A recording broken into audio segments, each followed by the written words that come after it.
Why stay? What's the loyalty for? No, you should never have loyalty to any company ever. Yeah. That's delusional.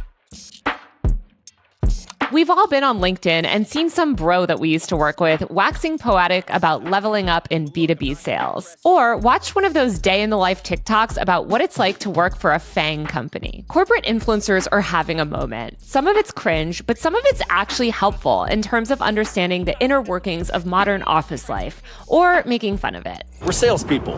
We partied too hard in college and graduated with no hard skills. We're salespeople. We're just a number. We're salespeople. Quota's too high, the product sucks, and marketing doesn't do shit. We're salespeople. We probably make more money than you. We're salespeople. We know you don't like us.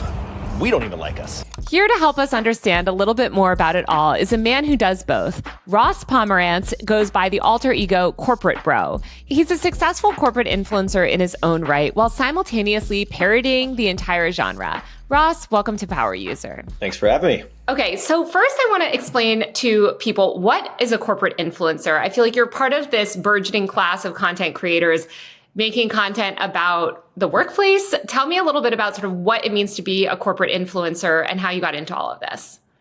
Candidly, I think I started before most corporate influencers. I started in 2013 on Vine. So I was Corporate Bro back on Vine, and I was doing it alongside my role, which was sales rep at Oracle, which is the mega huge software company based in the Bay Area, but they've got offices all around the world. And essentially it was catharsis for my job. My job was really hard. It was really shitty at times. And I was that kid who grew up making home movies for my friends. So regardless of what I was doing, from playing pool basketball in college and me making highlight reels for my, the house I lived in, all the dudes I lived with, to making war movies as a kid with my cousins whenever they'd come into town, it was similar. I just decided to make Vines about my life working a corporate job. So the key to looking busy is just walk around looking really pissed. It's what we like to call an OEM. So they use Ooh, check out that LinkedIn request. Daddy lied. She wants to boon. She's like 50. Oh, she still got it. That is crazy. You were in the content game early. How autobiographical is this character? As I feel like you really express these intricacies of office dynamics so well. Yeah, I would say Corporate Bro represented all the things I wish I could have said to people's faces. I remember in the first week there, I remember walking around. I was at this place called Twin Dolphin, which is essentially a frat house with a dress code that was across the street from the main Oracle campus. And I was walking with one of my buddies. I was like, dude, everybody here is just a corporate bro. Everybody was 20 to 40 years old, selling $1 million deals to companies that they had no business talking to, selling technologies they had no understanding of, and somehow it was making the world go round. And I got a role in business development, which I was like, yeah, I'm down to develop some business. What does that mean? And day one, it turned out it was cold calling and sales. So I was a washed up athlete. I was playing baseball, minor league baseball before that, and ended up finding myself around a lot more washed up athletes as well. And so I would say it was documenting a lot of the things I went through. From back in the day, we had wired headsets, so you'd have it around your neck and someone would be like, hey, let's go to lunch. And you'd be like, all right, cool. You'd get up and it would choke you out for a second, or the chairs that lean back too far. There's a lot of bullshit in the corporate world. And I was like, am I the only one seeing this? Like, what's going on here? And so the character Corporate Bro was my way of calling it out without it being Ross. In fact, nobody knew my real name until about 2020. I kept it secret. So tell me about your evolution. I mean, are you still working that corporate job? Are you doing content creation full time? When did you make that transition? And when did you really start to take off? I feel like I didn't find you until you were on TikTok. So I sold for 10 years. I worked my way up the ladder up until managing a few people. And then I decided to go to business school. And obviously after business school is when I decided to make the leap in 2020. That's when I graduated. I probably could have left earlier, but I think part of me was scared. Part of me was like, I should go to film school. In fact, I applied to film school. I was about to go to Second City Film School in Chicago when I was fortunate enough to get into Stanford. And I called the admissions director at Second City. They were like, dude, what are you doing? Go to Stanford, obviously. Because that was a huge conundrum in my life. Do I chase the passion of content creation and creativity, or do I continue down this business path? And fortunately, I've sort of combined the two. So I still do a lot of consulting work with early stage to large companies as big as Salesforce, Microsoft, around go-to-market strategy, brand strategy, social strategy, and sales for a lot of early stage startups. So I keep my ear to the streets. I'm still very much close to the game, but I do not carry a quota anymore. I left that world in 2020. Amazing. So what role did Instagram play in all of this, and LinkedIn? So as Vine disappeared, I can't remember if it was around 2014, 2015, it started to sunset. You kind of see the writing on the wall. I was like, I don't want to lose my videos. And right at that moment, Instagram released video. It was up to 15 seconds. And so Vine, I was like, 6 seconds. Okay, I can make one joke a video. 15 seconds. Whoa, I can make two, maybe even three if I make this quick enough.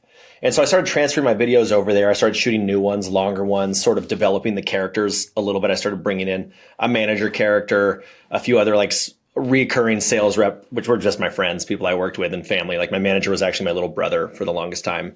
And Instagram jumped to 1 minute. Like that was kind of the big one for me. But then I realized, wait a second, all my target audience is on LinkedIn. So I kind of have a long saga with LinkedIn. I started on LinkedIn posting videos like 2014, 15. I'm not going to say it was off-color content, but it was comedy. So it was not buttoned up professional content. Yes, it was about the professional world, but it was certainly not professional in a lot of ways. I actually got kicked off that platform in 2019. You got kicked off LinkedIn? I got banned off LinkedIn. I had a big following on LinkedIn and they kicked me off for not being a real person. But Instagram was the big one for me. It's still the biggest one for me. I will say the dollars have switched. I charge the most for LinkedIn because there's two pieces of LinkedIn. There's the Ross Pomerantz LinkedIn. There's the guy who plays corporate bro, the Stanford MBA, the consultant, the advisor for companies. And then there's a corporate bro page. So I've sort of delineated between the two. And that's been a big piece of trying to grow my brand around. A lot of people call me Corp. I'm corporate bro, but I think a lot of people also struggle to get past the name corporate bro. They think I'm, a huge corporate douchebag, which like I make fun of that. I think a lot of people are quick to say, we don't like whatever he's doing, but they don't watch because it's entirely satire. I'm entirely making fun of this world. I've been making fun of tech basically since day one. So that's why I've been trying to kind of build the Ross brand as well. And LinkedIn's been a huge part of that. I want to kind of dive deep on LinkedIn with you today because it is such a weird platform to me. I'm fascinated by it. I mean, kind of like you witnessed, it had this evolution of kind of being buttoned up, serious place. Mm-hmm. And then they really started to lean into sort of the engagement metrics that I feel like all the rest of social media was defined by, where you started to see people doing this sort of engagement bait. You started to see the rise of more personality driven content. And now, like you mentioned, they have this creators program. Yeah. So I wrote, I think back, it was 2017 or 2018 about the rise of LinkedIn Broetry. Are you familiar with what Broetry is? Yeah. The self-serving, like humbled and honored type stuff. The like cringy, motivational, but very contrived, posting on LinkedIn. Yes. I'll just read this one to you for now. It's from this guy. He's a co-founder, 3 times author, top Quora writer of 2017. Top Quora. He said, I don't want him working remote. Today, I sent an offer letter to him. We want to hire the best. We like hiring people we work next to. When we hire friends, we see more creative energy in the workplace. It's not perfect. It's harder to let friends go, but it's all worth it. Hiring has been the hardest part of growing a business. You invest so much time, then don't see ROI. Then with some hires, you see it right away. We're not experts. This is honestly nonsensical. It sounds to me like it was written by ChatGPT. I don't even know what this means. That's a whole other thing we could talk about too now with ChatGPT. Yeah. So, well, what is the point of Broetry? Why do these people sort of frame these business success stories? Because it does seem like a lot of corporate bro type people posting this content. In your best, I guess, as a sort of connoisseur of corporate content, what does Broetry achieve? I think something like this is honestly partially born out of the Barstool model. I think it's a slight adaptation of, let's say, something controversial, let's say something like kind of annoying and counterculture, and then not apologize for it, to try and stoke a reaction, stoke engagement. It's engagement farming at the end of the day, you know, and there may be some people out there who do agree with it. And then you get arguments in the comments and, some people latch onto it. It's an interesting strategy because people talk about this word community and they talk about it, trying to build communities and so forth. But community, while intended to be inclusive, is fundamentally exclusive. It's right. We're trying to build a certain group of people that we want there and also dissuade those that we don't. And I think posts like this are trying to do exactly that. They're trying to find some people who are like, yeah, it's why I hire my boys, because all of us crush together. That's what we're about out here. And there are some people who genuinely subscribe to that. Unfortunately, you could just talk about how this post reeks in bias, right? Hiring people just exactly like you. You're going to get the same thing over and over again, and you're going to get no diverse ideas and so on and so forth. But I just think that's the whole point, is to try and stoke a reaction. And you see it across a lot of social now. I mean, you see it in journalism. You see so-and-so slams blank, and then you go read the article. They didn't slam him. They said a very thoughtful, quote about why they disagree. Yeah. But understand. It's we slam, we destroy, it's all these words. So that's what I think. There's some sort of I feel like so often on LinkedIn, though, there's this positive sort of hustle culture, inspirational sheen on all of that kind of drama. Tell me a little bit about the CEO crying, because this was a really famous LinkedIn post, I think, from a year or so ago. Yeah. Do you remember what happened? What I remember is this guy basically laid some people off and then made a post about it and posted a selfie of himself crying. That's effectively what it was. So naturally, I went and made a video talking about this. A lot of the videos I do come out of some sort of news story, and then I will spoof it in some sort of way. How to go viral on LinkedIn. And he went crazy viral for it. It was one of the hardest days of my life. I had to let these people go who I fundamentally loved, and posted a picture of himself crying. And it was so inwardly focused. It was so selfish. It was so pity me, it's so hard to be CEO when I fired these people, rather than focusing on how great these people are, they need jobs, that type of thing. So it went wildly viral. It got picked up in mainstream news, mainstream media, and fostered a huge discussion on what is being made on LinkedIn. It's so funny because immediately I think I saw people defending it. I saw other kind of entrepreneurs, especially on Twitter, being we do need to talk about this. It is hard to lay people off. And it's sure, it is. But like you said, I think the framing of the post was so sort of inward looking. He said, I know this isn't professional to tell my employees that I love them, but from the bottom of my heart, I hope that they know how much I do. Every single one, their families, their friends, their hobbies. And it's you just fired these people. And it was almost he seemed to be trying to elicit sympathy for himself. Yeah, for himself. I have a hard time with this. A lot of people come to me to be the truth sayer, the arbiter of justice on LinkedIn. This person's going after this person. This thing is happening there. Corp bro, come in here and lay down the hammer and say who's right, who's wrong here. And I will say it is hard to fire people. I don't think CEOs want to fire people. I don't think I do think a lot of them care about their people and want to see their organizations grow. But don't do it from your yacht. Don't do it from your mansion in Jackson Hole.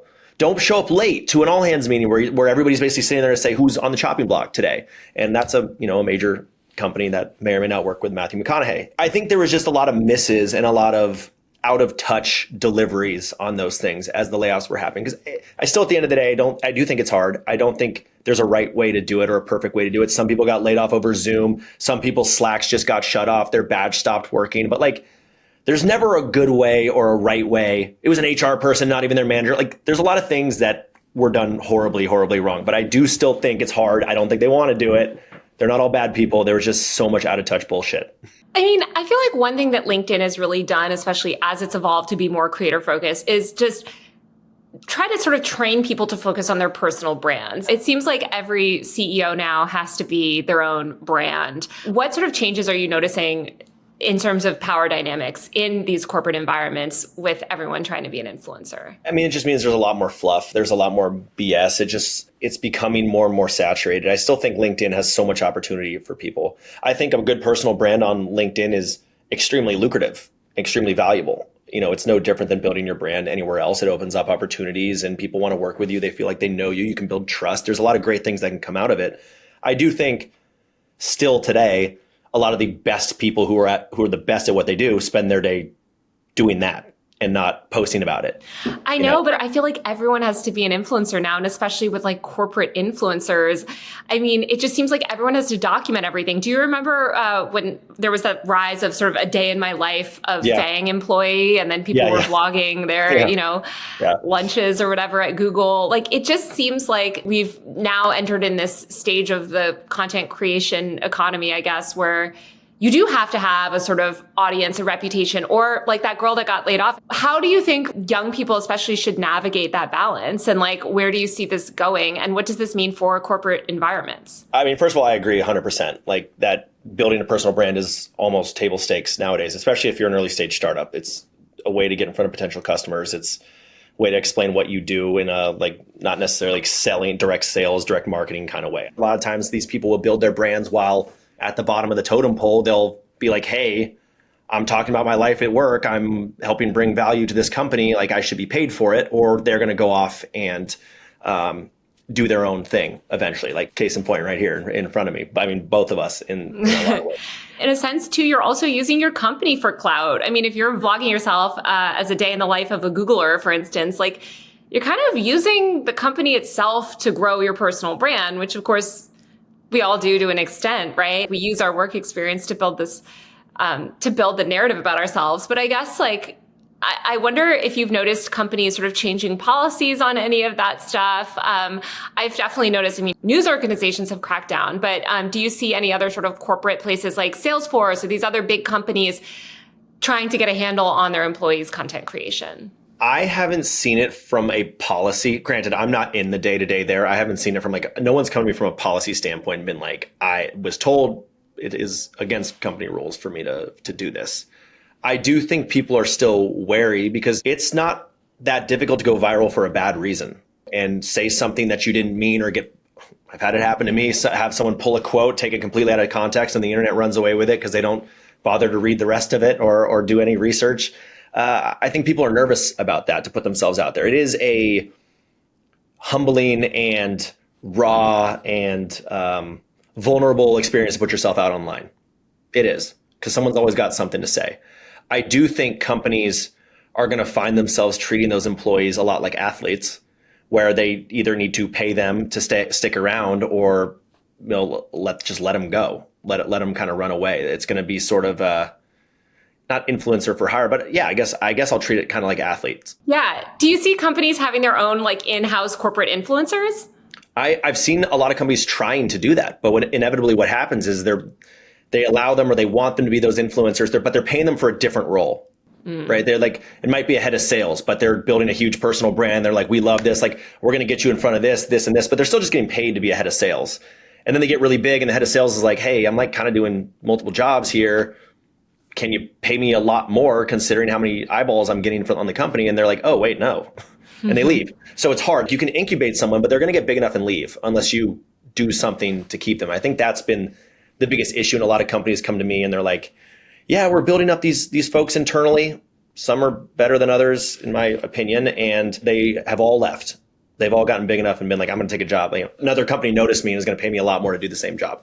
How much content from, big time corporate influencers do they create on their own? Because I think there was a job posting that somebody tweeted a while ago about some Silicon Valley VC looking to have somebody run his Twitter account. I used to do ghostwriting actually for a CEO on LinkedIn. I know that this is like a lot of these big time people. There's no way they're creating all of the content that they're creating, I would imagine. How much of this is also just like smoke and mirrors and building personal brands for people that maybe even aren't posting themselves?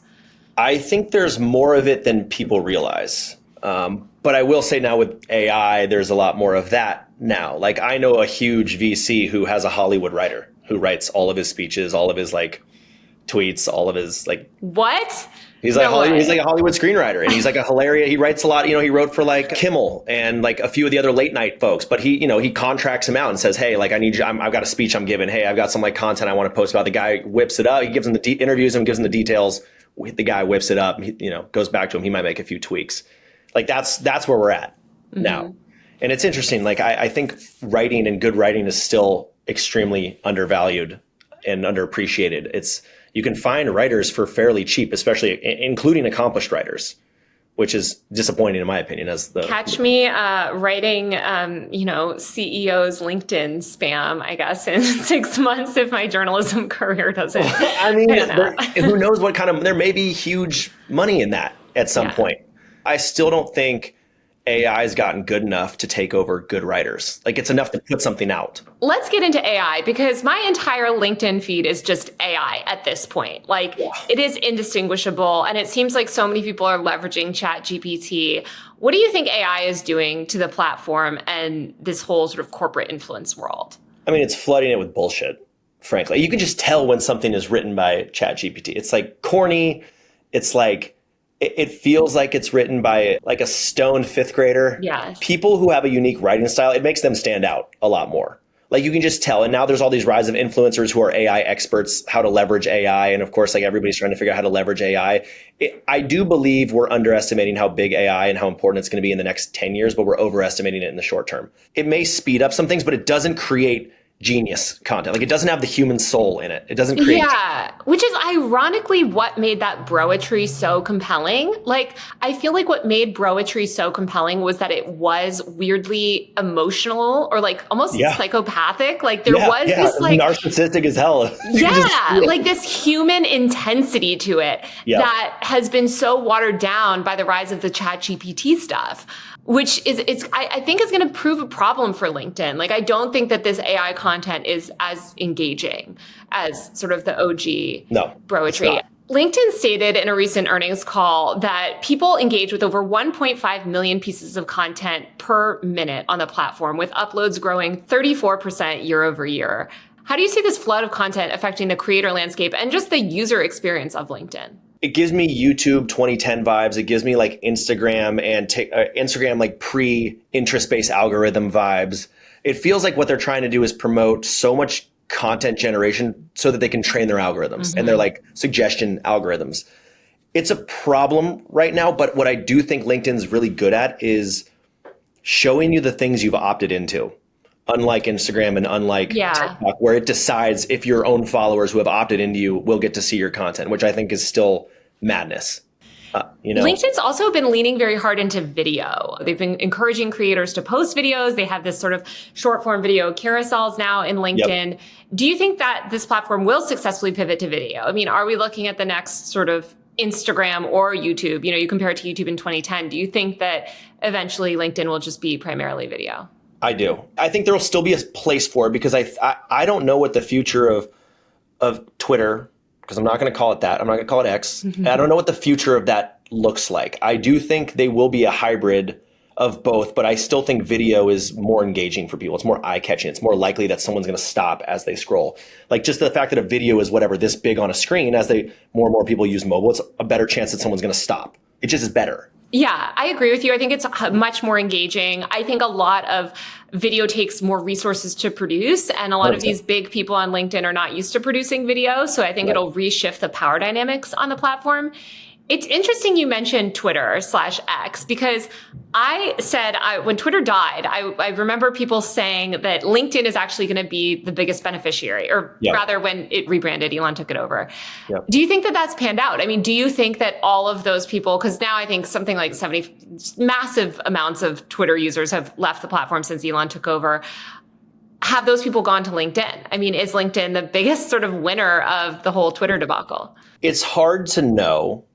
You know, like every time I log into Twitter, I see a lot of things I don't really want to see and didn't really opt into seeing. What Twitter/X allows on its platform is not really something LinkedIn would allow in their guidelines and so forth. I think a lot of those posts would get taken down. I think they would get labeled as misinformation and removed. It's hard for me to know because LinkedIn has put such an emphasis on growth and content. I don't know if it's because they put more effort and resources into that or if it's because some folks have come over from X/Twitter. I will just go ahead and say I think that they were the winner. I think that there was huge parts of too. I do as well. I just don't know. Corporate people used to be on Twitter in a way that I don't think they are anymore. And I do think LinkedIn has sort of cleaved off a lot of that. LinkedIn also has its own version of Substack, and you recently started a newsletter. I think it's called Silly Valley News, which I love the name. Yeah. What made you start a newsletter on LinkedIn specifically? Yeah, I mean, I started it on Beehive originally. The Beehive experience, not an ad, just a better customization, better platform. However, it's one more thing for my followers, fans, whatever you want to call them, to opt into. On LinkedIn, it's already built into the ethos of where a lot of people follow me, where they get my information. When someone adds you on LinkedIn or follows you on LinkedIn, they are immediately suggested your newsletter. Mm-hmm. And given that I put all the video out there, and people are following me every day, it's way easier for me to convert those folks. So, you know, I have like 25,000 readers on LinkedIn. That happened in a month and a half, 2 months, whereas I think I did 2 months on Beehive and I was around 5,000 total. I had to keep begging. For the corporate influencer landscape as a whole in, 2024, I feel like it's gotten more competitive. More people are aware that you can be a corporate influencer. Everyone wants to get into the game. Where should people start? I mean, is the path to stardom still through LinkedIn? Can you blow up on Instagram in 2024? Is there some other platform that we don't know about, that business people are connecting on? I think the short answer is there's still room on Instagram. I think LinkedIn came out and said very specifically they're trying to avoid virality, maximum virality. They basically I don't believe said, that for a second. Yeah, which I think is silly because I'm seeing these videos that are blowing up. Maybe it's by some order of magnitude against Instagram, which there's just less users on LinkedIn, so maybe that's what they're saying. But I think there's room on both. And I would say video content is where the money is. It's where people see your personality. Yes, it takes more to do, but you don't have to go to an office on a weekend and get your friends and family and script something and have 2 cameras and then do all the editing. You can, talking head totally works. A light and a phone will totally work for you. And I always tell people it's just the act of getting going.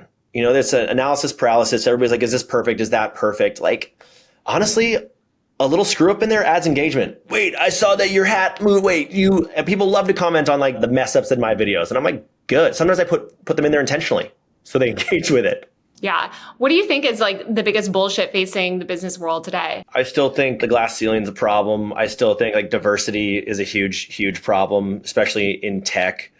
I think there's a lot of, I think virtue signaling is a huge problem. There's a lot of people who want to fake the things that matter and say that they're leaning into things that matter and don't. A lot of companies that are doing that.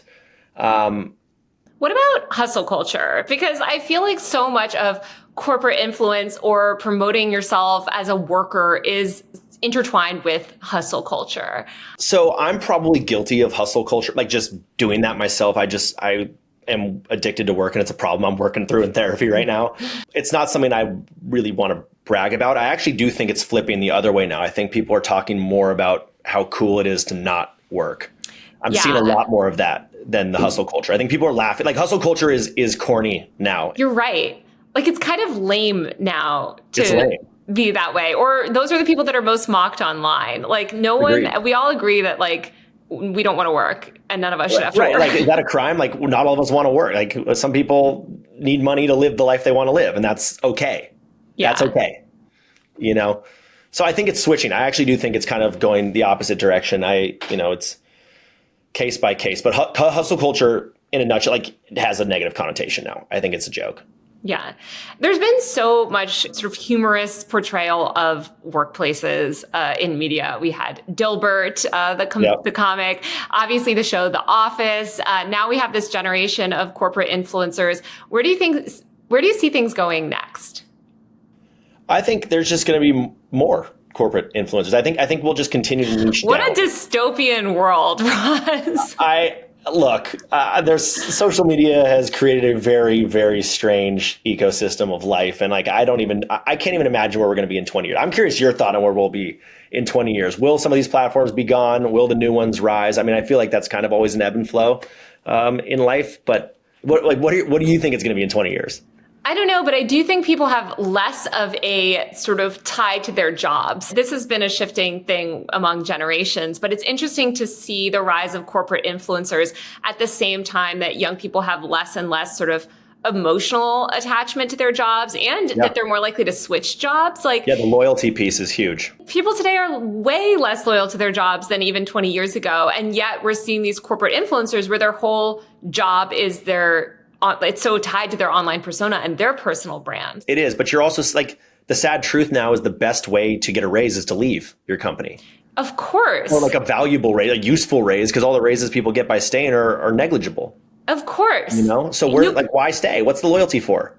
No, you should never have loyalty to any company ever. Yeah. That's delusional. That's something that died with our, parents' generation, I feel like. And I don't even know if it was ever really fair back then either. But, there's a lot of also, salary transparency is a big discussion, I feel like, in the corporate influence world. And I've seen a lot more efforts to kind of share and trade information. I've seen these scripts that people use and share now online to get yourself a raise or to negotiate certain benefits. And I think that that's pretty good. I mean, I think people are doing a lot more information sharing, and we all kind of work together in this workplace of the internet. Right. I definitely think it's net positive. It's the power has always really been on the side of corporations. And so do you think corporate influencers are actually sort of shifting the power dynamic almost away from corporations and sort of Definitely. I mean, I think it's like you said, now that the loyalty has kind of dissipated nearly entirely, people have no issue, hammering their company for the bullshit, as they rightly should. And everybody agrees. And it's created, if nothing else, it's created a good discussion. Yes. A necessary one. Forced evolution. We're in a new age now. It's just, this is how it is. And I think a lot of old school folks, it's always how it goes, right? The boomers in this case, like, they're out of touch. In another 20, 30 years, I'll be completely out of touch. I won't know what the hell's going on. This is just how it goes. This is the process. But I given the rate at which technology has been growing and developing, I have no idea what it's going to look like. Yeah. Well, by then we'll all be working on AI farms or something. So our AI holograms will be making the content for us. Yes. All right, Ross. Well, thanks for chatting with me today, and we'll see you out there on LinkedIn. Appreciate you. Talk to you soon. All right, that's the show. You can watch full episodes on my YouTube channel at Taylor Lorenz. Power User is produced by Travis Larchuk and Jelani Carter. Our video editor is Brandon Kiefer, and this is Brandon's last episode. So Brandon, thank you so much for all of your hard work. Our executive producer is Zach Mack. Power User is part of the Vox Media Podcast Network. If you like this show, give us a rating or review on Apple Podcasts, Spotify, or wherever you listen. In the meantime, check out my new newsletter, usermag.co. The link is in the description. It's a weekly online culture newsletter, and it goes great with this podcast.